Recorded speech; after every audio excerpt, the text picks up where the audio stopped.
importante, ang dami talagang reality. Tulad dyan, yung kaibigan, hindi mo talaga alam kung gaano na kayo talaga na hindi nagkikita o this last stage. Ang importante, nakapuso niyo pa rin ang pagpapahalaga sa inyong mga kaibigan. Yes, nakakapuso. And then, dito ko nga rin ako for the girls sabay, kahit na yun ang mga nangyari, kanila hindi po naging hadlang. Parang naging magkakaibigan. And speaking of magkakaibigan, yung pagbisita ko sa Season Idol, kahit may competition sa kanila, magkakaibigan pa rin sila, hindi nawawala yung bonding nila sa isa't isa. Okay, kung hindi talaga mo, punong-puno ng pagkakaibigan at ako kasi sa Fernando Pampanga. Pero pagkaibigan din ako kasi sumamalaka.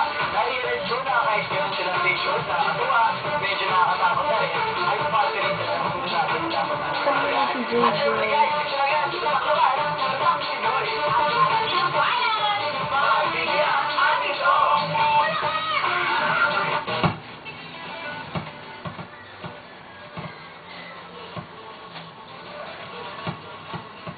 Cresta King College.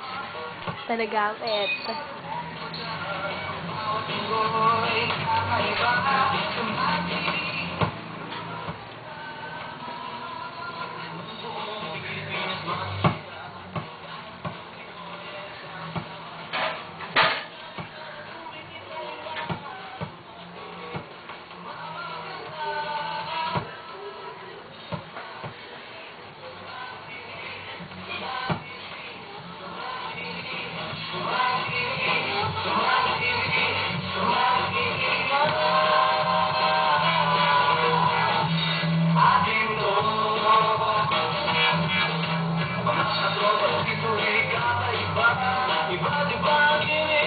Subay ka at saan mas matuta iyong makikita.